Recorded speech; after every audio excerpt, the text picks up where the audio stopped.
parler beaucoup, manger l'argent, voyager beaucoup seulement, mais travailler beaucoup, créer des choses, emploi des jeunes, non, non, non. Les dirigeants africains, les dirigeants sont comme ça. Les grandes gueules. Merci de nous rejoindre dans cette émission Les Grandes Gueules sur Radio Espace, mais aussi sur Espace TV. Tous les matins, vous faites le bon choix. Merci de votre fidélité, mesdames et messieurs. Ceci dit, plusieurs mots s'offrent à vous, évidemment, pour interagir sur nos sujets. Soit vous partez sur Twitter, ce qu'on vous recommande fortement, le hashtag EspaceGG. Le numéro de téléphone, le 00224 657 39 13 13, ça n'a pas changé. Ce numéro à votre disposition, évidemment, pour interagir sur nos sujets. Dans la deuxième partie de l'émission, avec plaisir, nous allons faire lecture de quelques messages que vous avez bien voulu laisser là. Au menu, on s'intéresse à l'actualité, 18 recommandations pour la transition. Ce 9 octobre, les coordinations régionales de Guinée se sont adressées donc au CNRD dans une déclaration largement diffusée. Les sages de Guinée ont salué l'avènement du CNRD avant de formuler donc des recommandations à l'endroit des nouvelles autorités. En exemple, la tenue d'élections dans un délai raisonnable et l'éloignement évidemment des acteurs du troisième mandat des centres de décision. Nous en parlons ce matin avec notre invité, Elhadj Ousmane Fatako Baldé, sans loi. Il est notre invité ce matin et mesdames et messieurs, il va répondre aux questions des GG. D'autres sujets viendront s'ajouter à tout ceci pour votre plus grand bonheur. Les grandes gueules avec l'équipe du jour, Ahmed Kourouma, de retour à Il est en train de manger. Bonjour mon cher Ahmed et bienvenue. Bonjour Lamine, tu me surprends en pleine dégustation de quelque chose. Bien, allez. Jacques Liwalino, bonjour. Bonjour Lamine, bonjour à tous. Bonjour Moussa Moïsila. Bonjour Lamine El Grassi, bonjour à tous. Bonjour à vous Antoine Kourouma. Oui, bonjour Lamine, bonjour à tous. Bonjour. Permettez Lamine. Bonjour Ahmed. Bonjour Lamine. Bonjour à vous Madame Hiro. Oui, bonjour Lamine, bonjour à tous. Bonjour mon cher Tamba. Bonjour Lamine.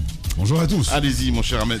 Oui, ce matin je veux parler de l'entraîneur du Syrie de Guinée, Lamine, du Syrie de Guinée de façon globale. Voilà. C'est lui qui tape la balle. Attendez que je finisse. Ce matin, je suis venu très remonté contre notre Syrie parce que oui, nous n'irons pas au mondial au regard de ce que je vois actuellement. Je m'attendais pour une fois que la Guinée parte à cette compétition. Depuis des années, les Guinéens n'attendent qu'une chose, que la Guinée se qualifie enfin pour cette compétition. Et pour cette fois-ci, on avait l'impression que les carottes étaient cuites parce que les équipes dont on a bénéficié dans la poule de la Guinée étaient jouables. Le Soudan, la Guinée-Bissau, le Maroc était peut-être l'adversaire qui devait nous inquiéter, faisait qu'on ne pouvait pas avoir aussi peur que ça.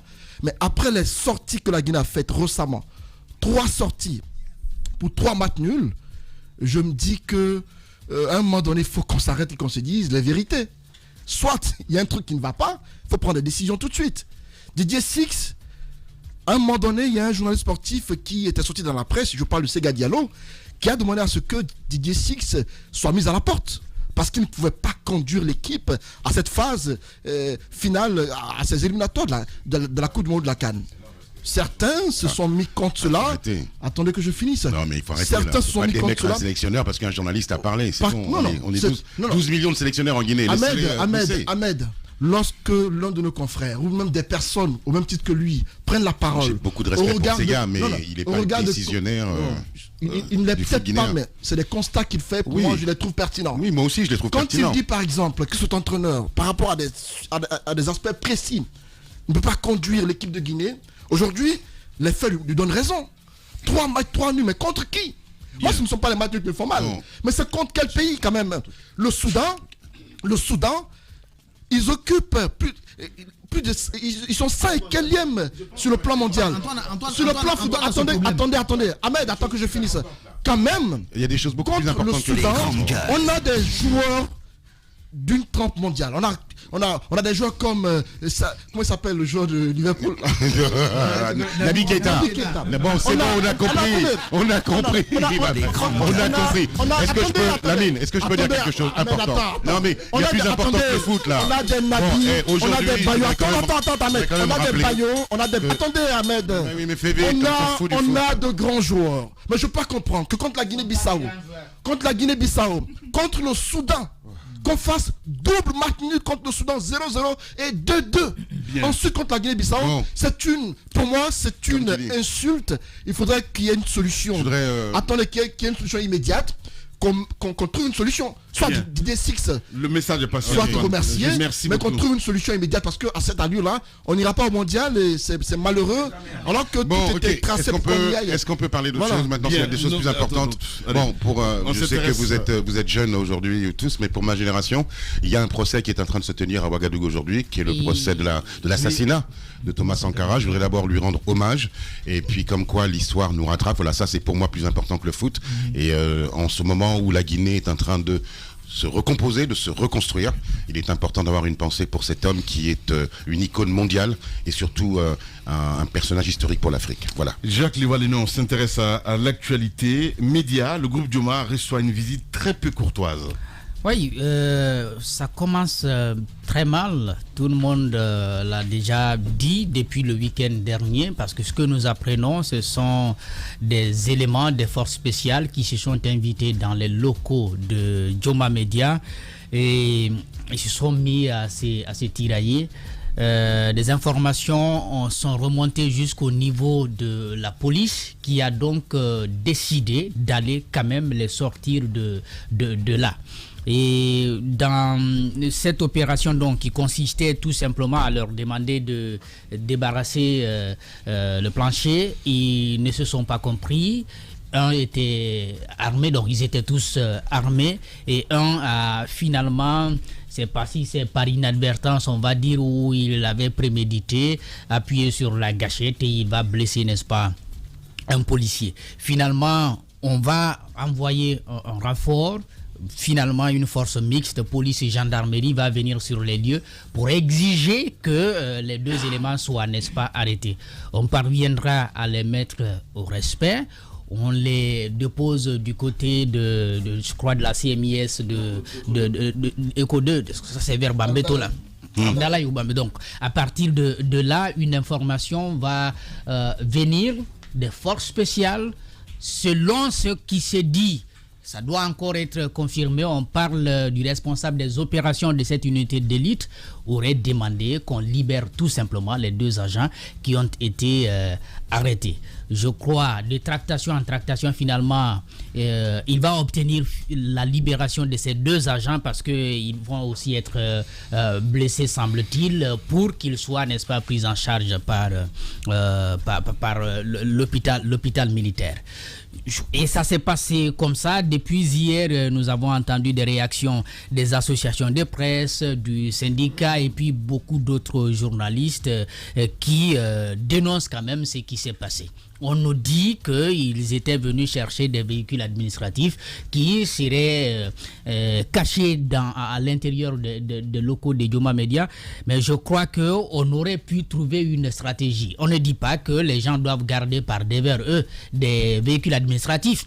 Mais une fois que vous avez ces informations-là, d'abord, vous demandez expressement à celui que vous soupçonnez de vous les déposer. S'il ne le fait pas, vous pouvez trouver une autre stratégie. Et d'ailleurs, vous ne pouvez... Non, mandat de perquisition, vous l'avez vu? Non, c'est ce que je dis. Ouais. Vous dites de trouver Voilà, ce mandat-là, il n'a pas été décerné. Donc, parce qu'on avait dit qu'ils étaient en mission, il y avait un ordre de mission. Cet ordre de mission, nous attendons qu'il soit brandi. Je crois qu'il n'a pas existé non plus. Et puis, vous ne pouvez pas venir quand même tard la nuit. Vous pouvez venir la journée, clairement, de manière assez précise, qu'on puisse vous voir, n'est-ce pas, sur le terrain. Je crois que ça commence mal. Il faut recadrer les choses autour du colonel Doumbouya. Peut-être ce ne sont pas ses ordres. Je suis tenté de croire que ce ne sont pas ses ordres. Mais ceux qui l'entourent et qui l'aident, n'est-ce pas, à gérer cette transition, sont en train de prendre quand même des décisions qui sont inacceptables. Ouais. C'est pourquoi on avait demandé dès le départ qu'on clarifie les choses. Qu'on sache qui, parmi ces militaires de la République de Guinée, qui fait quoi au sein du CNRD. Ouais. Lui, il est président de la transition, mais ses adjoints, ils font quoi? Ouais. Ils sont chargés de faire quoi? Si cela n'est pas connu, il y a un risque énorme. C'est-à-dire le risque, c'est de provoquer à l'intérieur même des forces armées guinéennes des problèmes. Moi, c'est ce que je vois venir là. Parce que si déjà il y a des forces spéciales qui vont tabasser des policiers parce qu'ils ont demandé à arrêter, n'est-ce pas, une opération qui est illégale, injuste, dans les locaux des médias, je crois que ça ne peut pas continuer comme ça, ça ne peut pas prospérer, c'est le temps pour le colonel Doumbouya de souffler la fin de la récréation pour qu'on sache, n'est-ce pas, ce qui doit être fait et par qui. Ouais.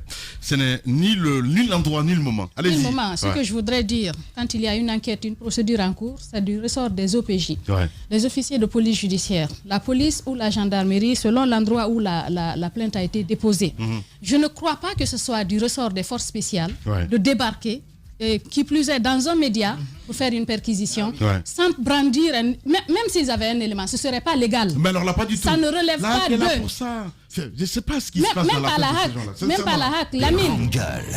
Les forces spéciales n'ont aucune prérogative, aucun droit de débarquer pour faire une sorte de perquisition. Si on estime que quelqu'un au sein du groupe Joma Media détient des véhicules administratifs, je suppose que c'est une procédure régulière qui doit être ouverte. Et dans ce cadre-là, il faut un mandat de perquisition. Et ce n'est pas les forces spéciales. Ce n'est pas les forces spéciales qui doivent faire ce travail-là. C'est les officiers de police judiciaire qui doivent mener l'enquête, savoir ce qu'il en est. Et je sais que si c'est eux qui mènent l'enquête, ils ne peuvent pas débarquer comme cela. Ils savent comment est-ce qu'il faut procéder. Ils peuvent venir avec tout le respect du monde, avec tout le respect qu'il faut. Nous avons ce document et ils vont dans un média. Les médias connaissent leurs droits. Ils savent ce qu'il faut. Ils savent quel élément il faut leur présenter pour qu'ils permettent éventuellement à ces OPJ d'entrer dans leurs locaux. Mais ils ne peuvent pas débarquer comme ça à des heures indues. Et en plus, quand les forces qui sont normalement habilitées à faire ce travail viennent leur dire de quitter les lieux, ils usent de la force. C'est pas normal. Je pense que ça commence très mal, vous l'avez dit. Il faudrait recadrer les choses. Il faudrait que le colonel Mamadi Doumbouya, qui a parlé, c'est lui qu'on a écouté, qui est plein de bonne volonté, selon ses propos, il faudrait qu'il recadre les choses parce que sinon, il risque de déraper. On l'a dit, ça commence très mal. Ça ne peut pas se passer comme ça. Et ces personnes qui ont usé de l'arme, qui ont dégainé pour blesser d'autres, je pense qu'il faut les juger. Ça doit commencer par soi. Il faut commencer par balayer devant sa propre porte avant d'aller ailleurs. Ça ne devrait pas continuer comme ça et rester impuni. On a écouté notamment la déclaration du syndicat et je pense qu'il faudrait que ça commence maintenant des démarches pour demander qu'on nous clarifie les choses. Pourquoi cela et qu'il y ait des actions concrètes. Si on en veut, si on pense qu'il y a des choses, ouvrez une enquête régulière. Poursuivez les personnes comme cela se doit et la personne n'aura rien à dire. Mais en agissant comme ça, je pense que ça c'est pas bon signe et ça n'augure rien de bon. Ok. Allez-y, Ahmed. Pardon. Il va falloir que les cadres de ce pays comprennent que nous n'accepterons plus les injustices du passé. Ce n'est plus possible. Il y a des règles en République, même si nous sommes dans un état d'exception. C'est à un juge de sortir un mandat de perquisition qu'il les donne soit aux OPJ, soit au pôle financier. C'est aussi simple que ça. Les forces spéciales n'ont pas à intervenir dans un local journalistique. Point barre. Moi, j'apporte toute ma solidarité au groupe Joma. Ensuite, s'ils ont effectivement des éléments concordants qui disent qu'il y a des véhicules ou je ne sais quoi, il faut qu'on arrête cette anarchie dans ce pays. Il y a des règles en République, il y a des règles en justice. Le colonel Doumbouya nous a fait un beau discours en disant pas de chasse aux sorcières, pas de représailles et surtout justice. Alors, qu'on commence à appliquer à soi-même cette soif effectivement de justice qui a mené à beaucoup d'injustices dans ce pays. Et il ne faudrait pas que les forces spéciales qui ont un crédit, un aura vis-à-vis du peuple de Guinée et vis-à-vis de son élite aussi, commencent à faire ce qui a été fait ici dans ce passé, où on perquisitionne à tout va. J'étais pas là la semaine dernière, mais j'ai entendu cet immondisme que le juge, l'enregistrement du juge qu'on a sorti ici. C'est-à-dire ce genre de procédé est inacceptable. Bien. Et junte ou pas junte, force spéciale ou pas force spéciale, nous les accepterons plus dans ce pays. Bien, allez-y mon cher Moussa. Je pense qu'il faut le dire clairement, nous sommes solidaires avec le groupe Joma Media. Ce qui est arrivé n'est pas du tout normal. Nous le sommes parce que nous avons été victimes de ce genre de pratiques peu honorables pour la démocratie dans un passé récent. Donc on peut se mettre à la place de nos confrères, de nos collègues, de nos amis du groupe Joma pour comprendre toute leur angoisse et tout ce qui peut découler d'une telle action musclée. Il faut quand même se rappeler que le colonel a donné le ton sur le fait que c'est pas quelqu'un c'est pas un justicier, au fait, un héros qui vient tout de suite avec son épée trancher les gorges des coupables et autres. Il a dit que la boussole, la justice serait donc la boussole de toutes les actions qu'ils vont poser. Lorsque 2 agents, 2 militaires se sont permis de déposséder une bonne dame de tous ses avoirs qui étaient dans le coffre de sa voiture, il a fait arrêter ces 2 militaires. Ils ont été radiés de l'armée. Je pense que et cet exemple a eu un écho très favorable au sein de l'opinion publique nationale. Ça a marqué les consciences. Je pense qu'il faut continuer sur cette lancée-là. Ce qui est arrivé à Dioma n'est pas normal. Et je pense qu'il a encore la possibilité de donner l'exemple à travers l'acte qui s'est passé là-bas. Jusqu'à ce qu'il y ait coup de feu dans les locaux ou devant les locaux d'un groupe de médias, c'est pas normal. Les groupes de médias, c'est comme un sanctuaire pour tous ceux qui connaissent l'importance de la liberté d'expression. Dans un pays, on ne peut pas violer un tel endroit de cette façon-là. Il n'est pas dit que tous ceux qui ont pris de façon illégale les biens de l'État ne doivent pas les rendre, mais ils doivent les rendre dans un process qui respecte les droits fondamentaux et autres. La charte que je tiens, il est noté dedans qu'aucune période d'exception ne peut expliquer, ne peut justifier la violation des droits humains. C'est noté ici. Bien, je pense que on a compris. oui, non, attention l'ami, je vous avais prévenu. Oui, je vous avais prévenu. Oui. Donc je trouve qu'il va falloir vous allez saper l'élan de gaieté, de liesse et qui nous anime toujours depuis la prise du pouvoir le 5. C'est un pouvoir spécial, une force spéciale. La justice est là au-dessus de tout ce qui est spéciaux. Bien. Donc on ne peut pas s'amuser avec. Bien, mon cher Moussa, moi ici là. Ben voilà, allez-y, mon cher Tamba. Je commence par dire que c'est pas la première fois. Ce monsieur et son groupe, ça c'est une chose, même si je ne veux pas mélanger de genre, depuis que le CNRD est là, je pense que ça va être la 3e fois qu'il subit d'une manière ou d'une autre ce type de visite. Alors, ça, il faut quand même le dire. Pas de chasse aux sorcières, ça commence mais vachement à ressembler à cela, ce qui est en train de se passer. Mais je pense que les collègues l'ont suffisamment déjà rappelé. Moi, je veux simplement parler aussi moi, c'est plus aux médias et que l'on comprenne que nous sommes dans une période d'exception. Chacun peut subir. Nous, on l'a subi, Moussa l'a dit, mais à un degré incroyable, où on interdit à tout ministre, à tout cadre de la République de prendre la parole chez nous. Pendant ce temps, les confrères, ils sont contents. Ils sont contents parce qu'ils se disent, ouais, ils n'auront pas ces cadres-là, ils vont venir chez nous. Donc, on va délocaliser leurs auditeurs. Si on délocalise leurs auditeurs, nous aurons les annonces qu'ils avaient. Mais l'État ne s'est pas arrêté là, il faut que l'opinion le comprenne. L'État ne s'est pas arrêté là. Ils ont fait la traque à tous nos annonceurs et ça, il faut aussi le dire. Vous savez, parfois, quand on se tait trop, on subit trop. Et c'est important de le préciser. Pour les Guinéens qui nous écoutent, l'État est allé au-delà d'interdire à ces cadres de prendre la parole chez nous. L'État a ciblé, a traqué nos annonceurs. Tous ceux qui apportent la publicité chez nous, de la grande publicité en tout cas, ils ont reçu cette visite-là pour leur dire « Retirez vos annonces chez Espace ». Parce que tant que vous continuez à annoncer, ils pourront payer leurs travailleurs et nous mener la vie dure. C'est ce qui s'est passé en Guinée. Cet État est allé jusqu'à vouloir fermer Espace. Et ça, les Guinéens ne le savent pas. Le 9, nous fermions. Si tous les autres se taisent là-dessus, moi je le dis maintenant. Le 9, nous fermions Adafo Média. Ouais, parce que c'était un ordre de l'exécutif. Septembre. Ouais. Le 9 septembre. Ouais. Heureusement pour nous, le 5 il est parti. Et je vais vous dire une chose. On nous fermait le 9. Nos confrères se seraient réjouis. Ils n'auraient rien dit. Ils auraient certainement trouvé une démarche pour le dire non, permettez. Je veux terminer là-dessus. Il faut dire certains, il ne faut pas mettre tout le monde dans le même bateau. Pour dire une chose, nous sommes tous dans le même bateau. Ce qui arrive aujourd'hui à Dioma est inacceptable. Cette façon de faire, c'est inacceptable, totalement intolérable. Et il faut le dénoncer. C'est ce que nous faisons. J'ouvre cette parenthèse pour dire que la mine, il y a quelques jours en arrière, nous avons porté à la connaissance des Guinéens un audio, un fichier sonore, mais grave de chez grave dans une démocratie. On l'a balancé. Ce qui aurait dû être fait, et ça il faut le dire, parce que ce monsieur est toujours en fonction.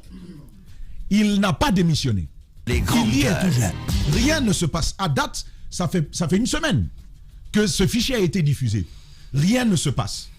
normalement, il y aurait dû y avoir une coalition des médias pour donner plus d'écho à cette situation.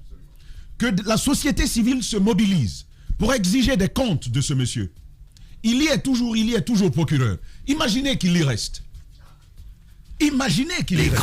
Et qu'un de nous se retrouve face à lui. Que se passe-t-il dans un pays où on peut tout faire de cette façon-là?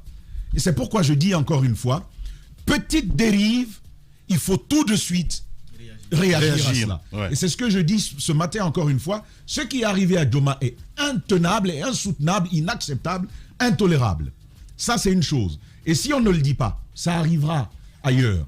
Si le monsieur est coupable de quelque chose, la justice, c'est la boussole. C'est ce qui a été dit. Laissez la justice faire son travail. Ouais. Je pense que les amis l'ont dit. Ouais. On ne peut pas le dire 10 fois plus. Voilà. Mon cher Tamba Zakari Milimono. Allez-y, Ahmed Kamara. Mais la justice, c'est la boussole. Je pense qu'on n'a pas encore retrouvé la boussole. Et il faut la retrouver. Comme on le dit, prenons le taureau par les cornes. Mais s'il y a un taureau, s'il n'y a pas de taureau, je ne sais pas ce qu'on va prendre par les cornes.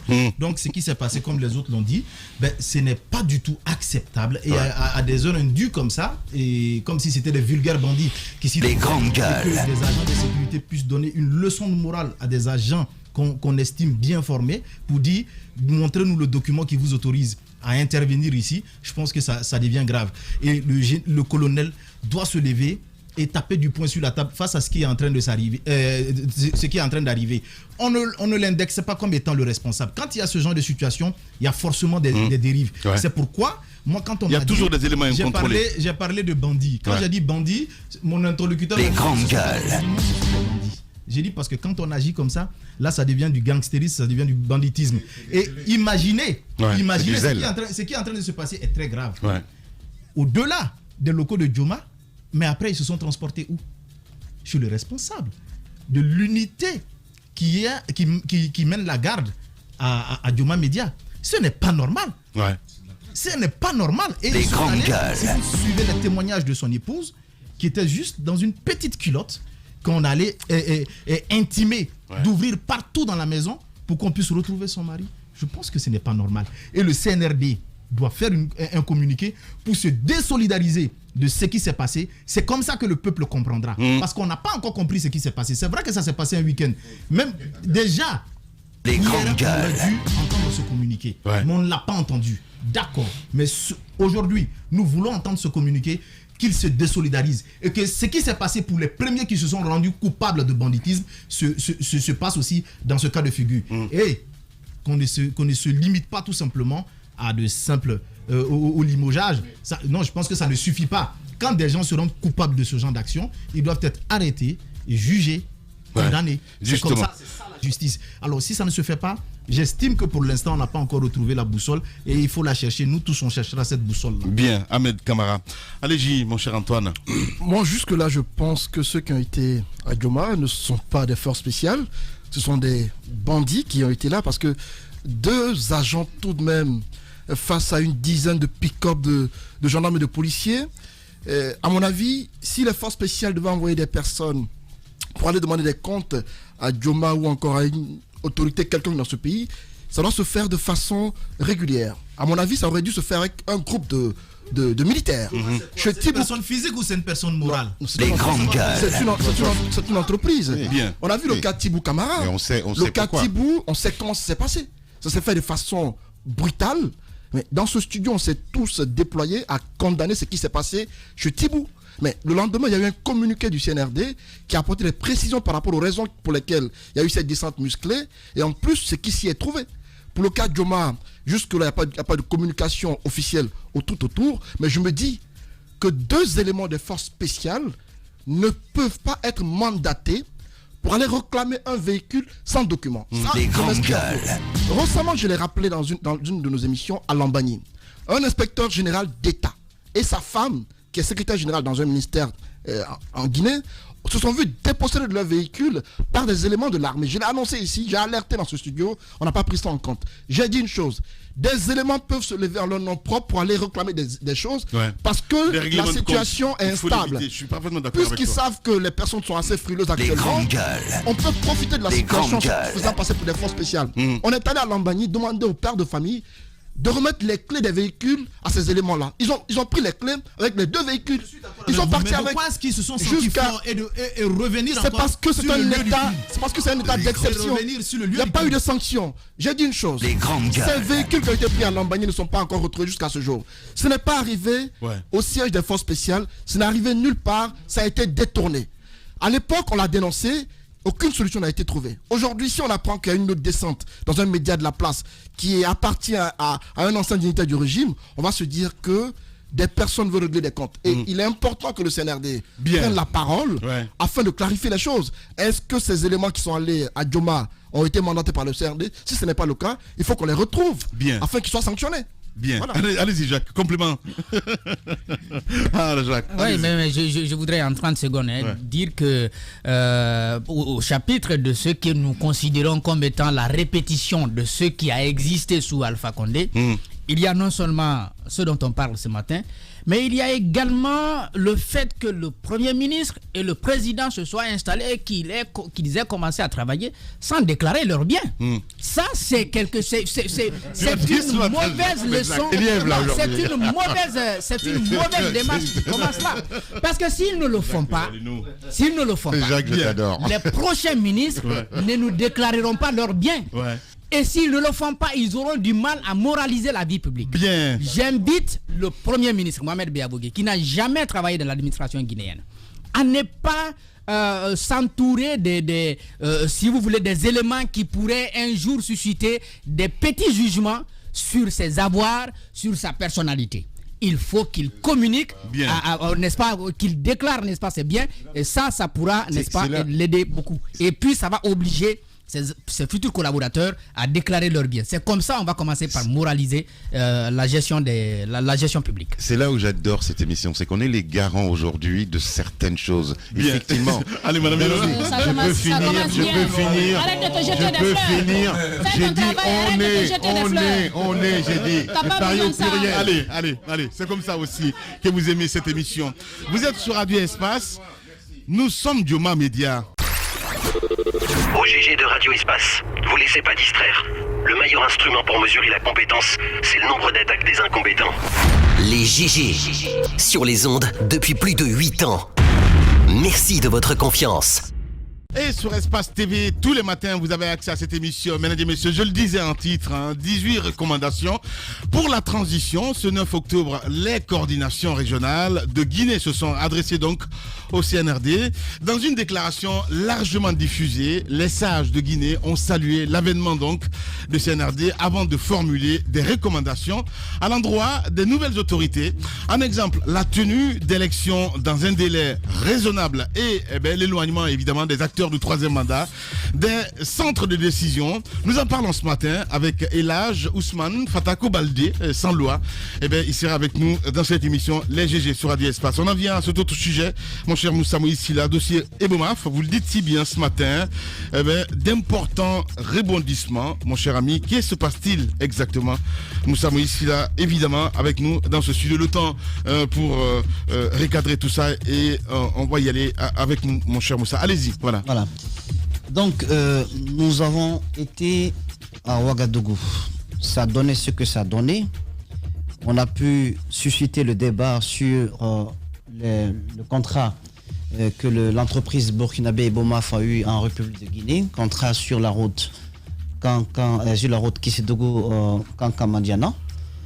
Et parce qu'il s'est senti diffamé, entre guillemets, par les dires de l'avocat Abbas, il nous a présenté à Ouagadougou des contrats qui sont en fait la première version de contrat qu'il avait signé avec l'État guinéen sur tout le tronçon, c'est-à-dire de Kissidougou jusqu'à Mandiana.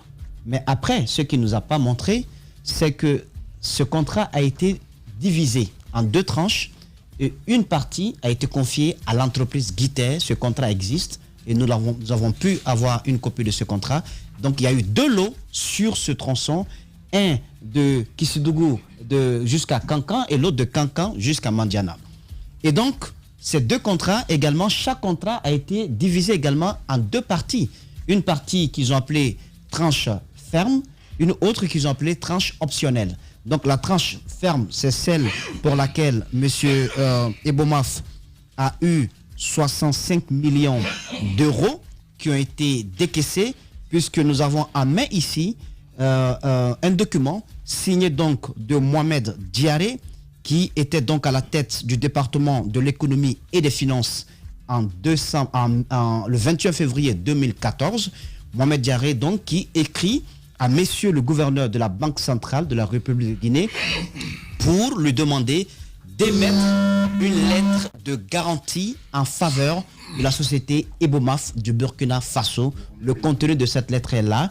Il dit: j'ai l'honneur de requérir vos services pour l'émission d'une lettre de garantie confirmée et irrévocable à première demande par la Société Générale des Banques de la République de Burkina Faso en euros en faveur de la société Ebomaf pour un montant de 65 millions d'euros au titre des travaux de bitumage de la route Kankan-Kissidougou. Et donc, il y a dans les clauses contractuelles, il y a un échéancier qui a été donné par le ministre de l'économie et des finances. Donc, vous avez ici 1, 2, 3, 4 tranches qui ont été données pour le paiement de ce montant-là. 16 250 000 euros payables au 30 mars 2015, 16 250 000 euros payables au 30 juin 2015, 16 250 000 euros payables au 30 septembre 2015 et 16 250 000 euros payables au 30 décembre 2015. Et cela a été donc remis à la Banque centrale, et je vous confirme que l'argent a été entièrement décaissé. Pourtant, il avait été noté dans le contrat que l'argent ne pouvait être entièrement payé que si l'entreprise voyait ses travaux être certifiés, être validés par le bureau de contrôle. Pourquoi, sur les travaux publics, on exige tout le temps un bureau de contrôle indépendant du maître d'ouvrage, de l'exécutant? Donc, c'est un bureau de contrôle que l'on recrute souvent à l'international, parce que c'est le juge, au fait. C'est lui qui vient, vous dites que vous avez fini un tel ouvrage, il vient avec les spécificités techniques, il voit l'épaisseur, il voit la garantie, il voit les couches qui ont été mises. Si c'est pas bon, il vous demande de reprendre. Et c'est une bête noire. Les bureaux de contrôle sérieux constituent des bêtes noires pour les mauvaises entreprises dans le monde.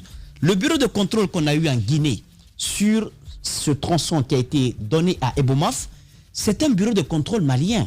Je n'ai rien contre ce bureau de contrôle, mais les conditions dans lesquelles ce bureau de contrôle a été recruté, ce sont des conditions, je l'affirme, qui sont floues. Jusqu'à ce jour, on ne peut pas m'expliquer que ce bureau de contrôle a été recruté selon un appel d'offres international et que des spécificités techniques et financières ont été étudiées pour que le contrat soit donné à ce bureau de contrôle malien. Je pense qu'il y a collision entre ce bureau de contrôle et l'entreprise Ebomaf. C'est pourquoi la question, je lui ai posé la question à Ouagadougou, Salah est farouché, mais la question, il fallait la poser. Parce que le même bureau de contrôle malien, c'est celui-là qui suit vos travaux sur le corridor du côté du Burkina Faso à Ouagadougou. C'est ce même bureau de contrôle qui suit encore d'autres travaux que vous avez dans d'autres pays de la sous-région. Ça ne vous dit pas quelque chose?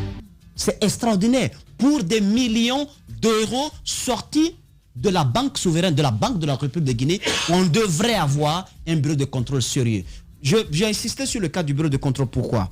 Parce que pendant les discussions qui se sont passées avec le président de la République, il s'est trouvé qu'il était question que Louis Berger, par exemple, qui suit très souvent les travaux de l'entreprise Guiter, que ce soit Louis Berger, donc à l'image de ce bureau de contrôle international, que ce soit un bureau de contrôle international également qui suive la tranche qui revenait à Ebomaf. Mais cela n'a pas été fait. Cela n'a pas du tout été fait parce qu'on a précipité les choses et finalement c'est l'entreprise burkinabé qui est venue. Donc 65 millions d'euros sortis des caisses de la République de Guinée parce qu'une lettre de garantie c'est de l'argent. C'est de l'argent. Pourtant, ces 65 millions constituent, comme je l'ai dit, la tranche ferme. Et dans la tranche ferme, il est noté que le délai d'exécution est de 12 mois. Et ça a été signé par l'ensemble des parties contractantes, c'est-à-dire les grandes gueules. Mahamadou Boukongou, Mohamed Traoré, ministre des Travaux publics à l'époque, l'administrateur général des grands projets, Mamadi Condé, dit Thales, le ministre d'État chargé de l'économie et des finances, Mohamed Diaré.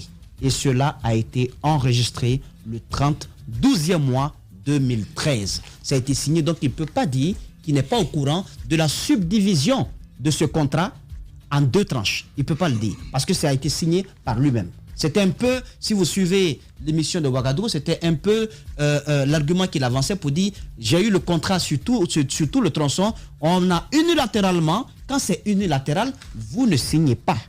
Mais ça a été signé par lui. Donc, et dans ce contrat, dans cette lettre de marché, eh bien, tout ce qui devrait être fait est bien noté. Hein? L'installation générale de chantier, oui. Juste pour précision, je crois qu'il avait reconnu qu'il a signé, mais sous pression, parce qu'on l'accusait en disant que la Banque mondiale pourrait prendre des mesures contre la Guinée pour éviter d'être pris comme le mauvais élève. Il a accepté de signer sous pression de Mohamed Diaré qui a insisté en lui amenant des messages à Ouagadougou. Il avait précisé cela. Mais attends. Je souhaite... Il a reconnu avoir signé.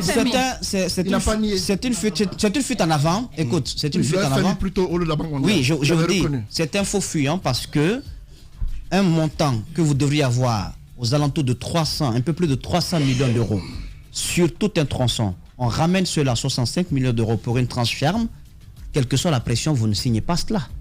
Vous ne signez pas. Et c'est le mot unilatéral, je finis, j'ai pas fini mais on va se poser. Le mot unilatéral a été employé à Ouagadougou.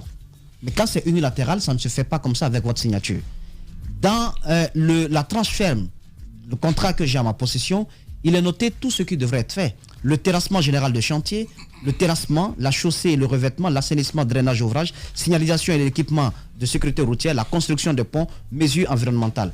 Mais tout cela avec les différents délais de décaissement de l'argent. Koïta, notre correspondant qui se trouve du côté de la Haute-Guinée, a été sur les traces de cette société, donc des travaux qui auraient dû être effectués par la société, et vous avez, je pense, vu les images. Ce n'est pas du tout ce qui est noté ici. Sinon, ce n'est pas l'entreprise Guiter qui serait revenue sur ce qui a été fait. Alors, moi, j'estime que donc les 65 millions d'euros sont sortis, ont été utilisés, mais pas dans l'intérêt général de la République de Guinée, puisque ce tronçon est encore en souffrance à l'heure où nous parlons, et c'est encore pire parce que nous sommes dans une période assez sensible sur nos routes, et allez-y faire un tour, vous comprendrez. Le Ebola, comment ça s'appelle? C'est Ebola ou Covid-19? Ebola a même été l'un des arguments utilisés pour demander une sorte de prorogation du délai contractuel qui est noté dans la tranche ferme qui est là, qui était donc de 12 mois. Ebola a été mis devant pour justifier une prorogation qui a été demandée par l'entreprise Ebomaf, et ça a été fait le 29 juin 2015. Ça, je vais refermer pour l'instant la partie de la route Kankan-Kissidougou, donc Mandiana, pour m'intéresser à un deuxième problème. Parce que j'ai la certitude aujourd'hui que le régime défunt a saigné à blanc la République de Guinée. Saigné à blanc. Ça veut dire quoi? Bon, ça veut dire qu'on nous a écorché vif. Une autre explication? D'accord. Donc, vous avez le 27 mars 2015, le 27 mars 2015, alors que nous n'avons pas une autre route sur le tronçon qui était donc confié à Ebomaf, nous tombons sur ça. Parce que ce que les gens ne comprennent pas, on a fait l'objet de beaucoup de critiques du genre on a manqué de respect à la Guinée devant vous, les Guinéens.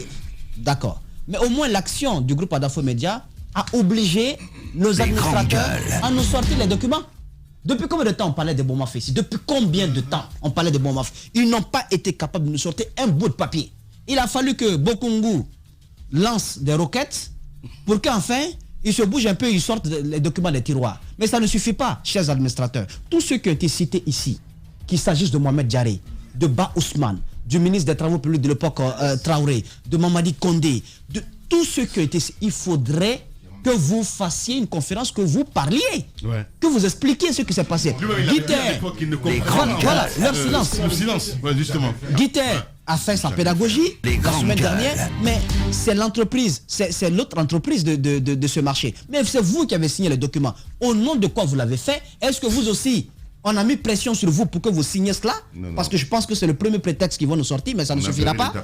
Pourquoi vous avez signé cela? Alors qu'on n'a pas fini avec les 65 millions d'euros, ce que je ne comprends pas, c'est cette deuxième lettre qui a été émise, qui a été signée par Mohamed Diaré toujours, ministre de l'économie et des finances, qui date du 27 mars 2015 et qui demande au gouverneur de la Banque centrale de la République de Guinée d'émettre une lettre de garantie bancaire en faveur de la société Ebomaf de nouveau.